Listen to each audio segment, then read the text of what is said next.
Aloha, Surfer Joe, the auctioneer, here at the Hawaii Sports Hall of Fame award ceremony at the Honolulu Country Club on behalf of the Surfing Heritage and Cultural Center in San Clemente, California. I just want to extend a big congratulations out to Randy Rarick over the years with the vintage surf auctions and the Triple Crown after he took the keys from Fred Hemmings. The speeches, the acknowledgments, the good vibes, the love in the house tonight, people flying in from the World Surfing League from all over. It's made tonight a very special evening. So I say congratulations and mahalo and thanks for the memories. It's Randy Rarick, congratulations and keep up the good work. Aloha. Aloha. You know, when you look at tonight's class, and I won't give the details because I do know that the program will include that, but it took a genius of linking these events together to really make something bigger than the individual parts. I think that really so important to putting surfing and indelibly placing it in the global surfing community as the premier events in the world for surfing. Our next inductee, in 1955 at age 5, the Rarick family moved from Seattle to Kaimaki. Kaimaki has never been the same. They settled in Nui Valley, thinking that was Kaimaki. When Randy was turned, he learned how to surf on the Walwood South Shore. Became his passion. He learned every aspect of the sport. After graduating from high school, competitively competing and surfing, traveled the world, allowing him to witness the emerging popularity of professional service. And all this surfing also does some traffic. Sure. In 1983, three events in Hawaii, the Pipeline Masters, the Duke Classic, and the Reef Hawaii Pro were combined until the now world-famous Triple Crown of surfing. Ladies and gentlemen, our next contributor in the Hall of Fame, Randy Rarick.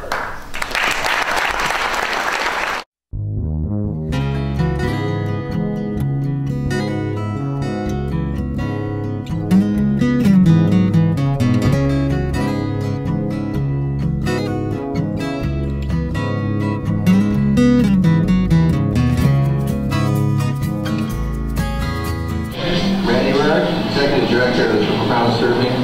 Got a lot out of surfing and felt really good about putting a lot back into surfing. Hey Randy, it's Jerry.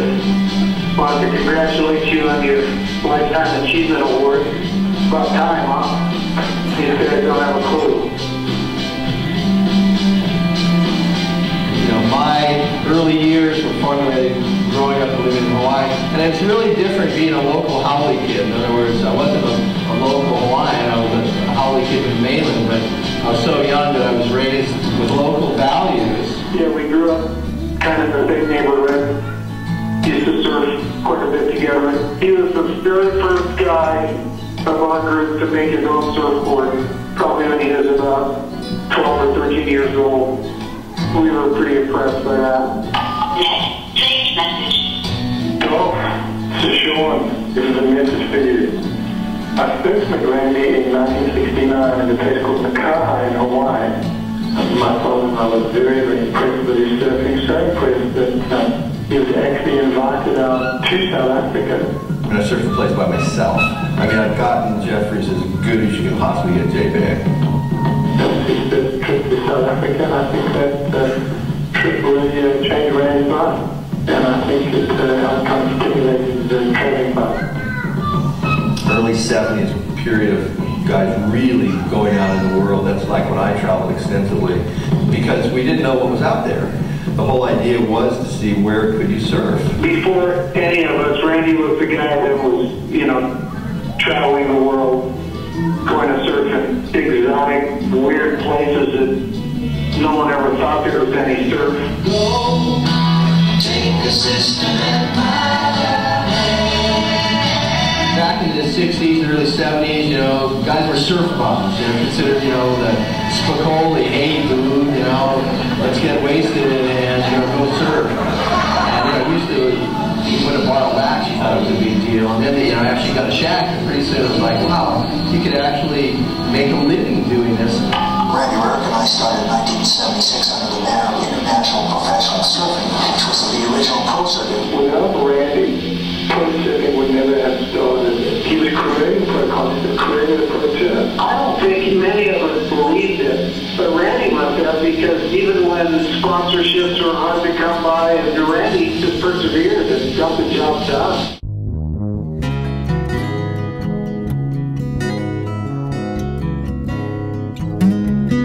Back in 1983, when Fred Henley was created with Triple Crown, I actually said, Fred, can't you be a little more original?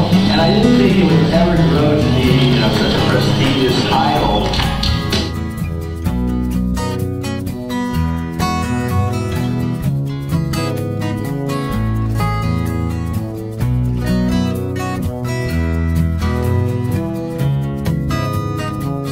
Very problematic to keep all the divergent interests happy. Got to keep the surfers happy, and of course the commercial interests of the sponsors have to be considered. Let's face it, it's a classic fight going in. Nice guy. He must think it's satisfying in some way. I don't see how, but there's, I guess, the satisfaction of accomplishing it each year, and it's been for a good many years now. The Rip Curl Pro Pipe-Master Hotline for Monday the 13th. Competition will get underway this morning at 8 a.m. with round 1 of the major event. Every day Randy Rarick gets back to the sport. For me, he's just a really inspiring individual. He's an incredible diplomat.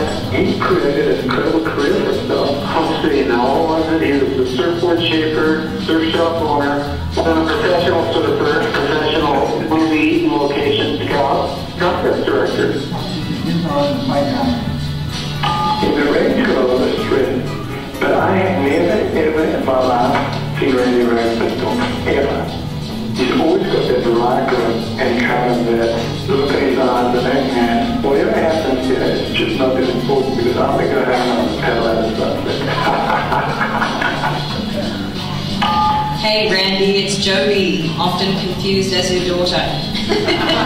The team and I are so stoked to honour you and a lifetime of achievements. There certainly have been a lot. SEMA Lifetime Achievement Award, Surfer Magazine Lifetime Achievement Award, ASP Service to the Sport, Walk of Fame in Huntington Beach. No one will ever top the contributions you've made to professional surfing, Randy, because you are professional surfing. Of course, I'd like to thank Randy Rarick for putting on Triple Crown for as long as it's been on.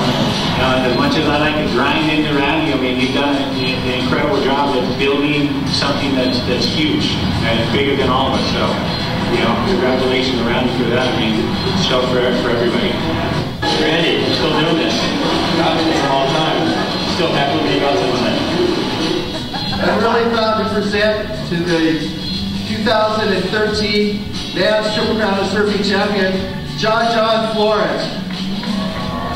But more than that, for me, you are an exemplary human being, and you've been the most important mentor in my life. I want you to know that the team and I are so humbled and proud to have the opportunity to pick up your torch now, and we're constantly going to strive for the standards that you've set for us. I wish you endless days of happy free surfing, because Randy, you've earned them. Thanks so much for all of the time and investment you've put in each of us and all of the surfers that have come out of Hawaii. We all owe you. Have a great night. See you out in the waves.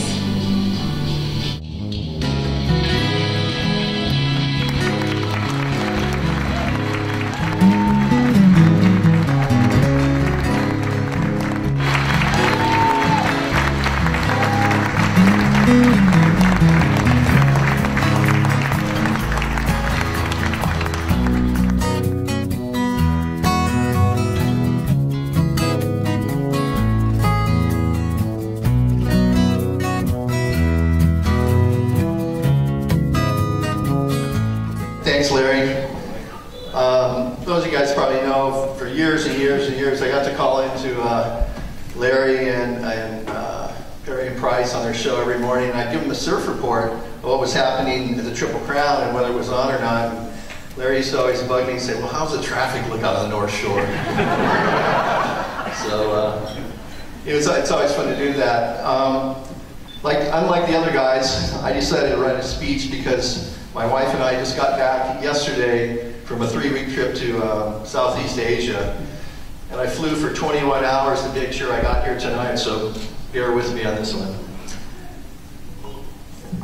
Tonight, as I sit before you to be inducted into the Hawaii Sports Hall of Fame as a contributor, and why is that? Because this award is for the contributions I made to the sport of surfing, Hawaii's gift to the world of sport. So this award is not so much about me, but it's rather about what I've done to honor the sport that has brought meaning to my life, which I in turn have tried to instill the excitement, the lifestyle, and yes, the stoke to countless others out there. And in doing so, it has helped to raise Hawaii to the forefront of all sports as a surfing capital of the world. I think it's great that there's all the bat, ball, and stick sports represented, but it is surfing that is truly uniquely Hawaiian. So for the selection committee to add Sonny and myself to the list of all those previous recipients and all the great sports people out here tonight is really an honor, and I think it recognizes the importance of what surfing represents as a sport of Hawaii. I'm humbled and I'm honored to receive this award as it represents basically the culmination of 55 years of my life. When I was 10 years old, I was pushed into my first wave by Waikiki legendary beach boy Rabbit Kick High. And by the way, Rabbit's still telling jokes up at Leahi Hospital at Diamond, so go visit him. But this experience launched me into a career that has shaped and spanned my entire life. As you saw in the video clip, I've traveled extensively in search of that perfect wave, and in doing so, have spread the message to others about Hawaii and what Hawaii has to offer to the rest of the world. The irony of all that is I've been looking for that perfect wave, and it's right in my own backyard. Along the way, there have been many who have helped shape my life and career, and I'd like to acknowledge a few of those, so bear with me on this. To the previous Hawaii Sports Hall of Fame recipients such as Buffalo Kealana, George Downing, Rel Sun, and my contemporary Jerry Lopez, who have given me guidance and inspiration. You saw Jerry in the clip. Jerry and I grew up together in Niu Valley, and a little funny story about Jerry, he used to come out and it was a right and a left, and I used to make Jerry surf the left because we wanted to go right, so I think he became Mr. Pipeline because I made him go left in Niu Valley. I'd especially like to make note of Hawaii's first world surfing champion, Fred Hemmings. Fred had the vision to know what surfing represented for Hawaii. It's unbelievable that we have the Pro Bowl and we have the Sony Open and we have the marathon, of course, but surfing is what Hawaii's gift is to the world of sport, and Fred had the one that had the vision to do that. In 1971, Fred started the Pipeline Masters, which celebrates its 45th anniversary this year as the longest running pro contest in the world. So thanks for starting that, Fred.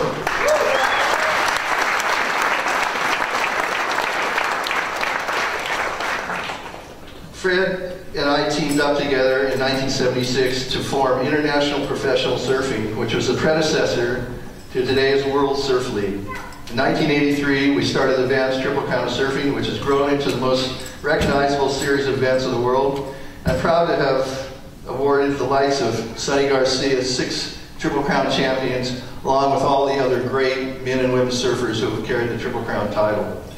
I'd like to thank Vans, who for the past 18 years have supported and grown the series into what it is today, and a sponsor that gives that kind of support for 18 years really says a lot for their commitment to Hawaii. So thanks to the Vans crew for that. I really appreciate that.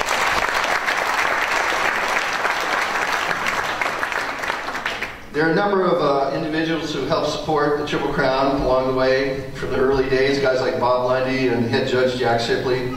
But there's one individual who stood by me and sort of served as my wingman in the growth of all this, and for whom I actually share this award tonight. And I'd like you to acknowledge him for all he's done for the sport, and that's Bertie Baker.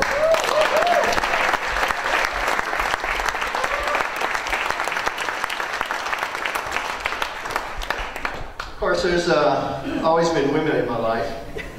And I wouldn't be here today if not for the unwavering support of Faith Wenzel.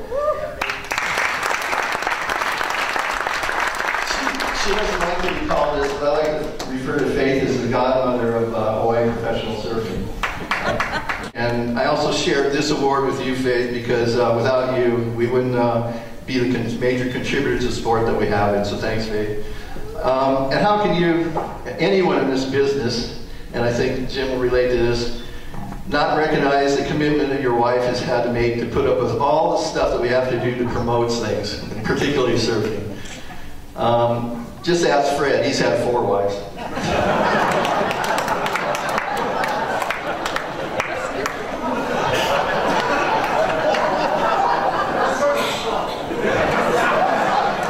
But I think my wife's email handle sort of says it all. Her email address is surfwidow. So I'd like to thank my lovely wife Jackie for putting up with us.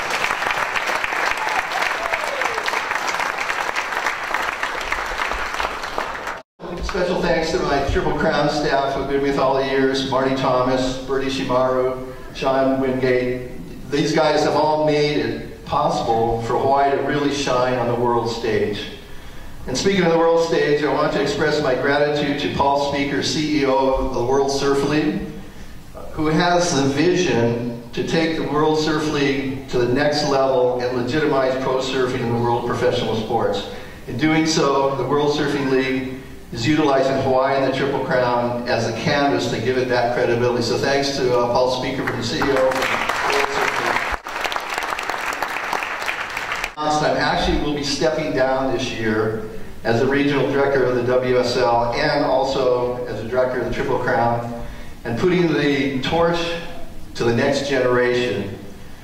Jody Wilmot, who you heard there, who has been working with me for over 17 years and for the past Triple Crowns, has really made it happen. She's been a visionary, she's extremely competent, and I'm really happy to say she'll be the first woman to take the lead as the managing director of the World Surfing League Hawaii region and as a Triple Crown. So thanks, Jody.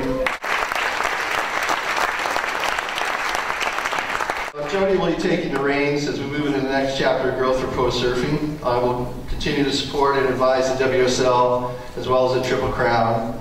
And believe me, I'm not going to give it up that much. We'll make sure you guys keep it going. But the award tonight closes kind of one chapter of my career, and as I embark on in the next, which will be to utilize my knowledge of all the people in surfing, the equipment the surfing represents, all the contests and organization, and all the places I've been. And I'm going to utilize all that to go into the next chapter of my life, and you guys are going to see some fruits of that labor as we come into the next year. So, to the governor for showing up, and as Larry says, it's not often that the governor recognizes how important something like the Sports Hall of Fame is, so thanks for coming, Governor. And I'd also like to thank the Triple Crown staff, the Vans crew, and everybody else here that represents all the sports for coming tonight. We really appreciate it, and I hope you, like myself, carry on, and as we say, enjoy the ride. Mahalo.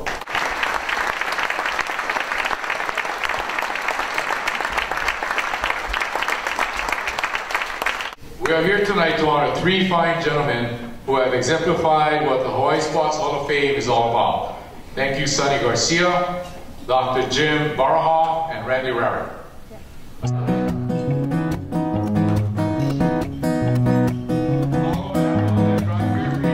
Glad I got the sense enough to know. Even after all this time, there's nothing that you own. I find it hard to believe that we are really done. Even after all this time, you are still the one. Still the one. Yes, you are. Still the one. Yes, you are.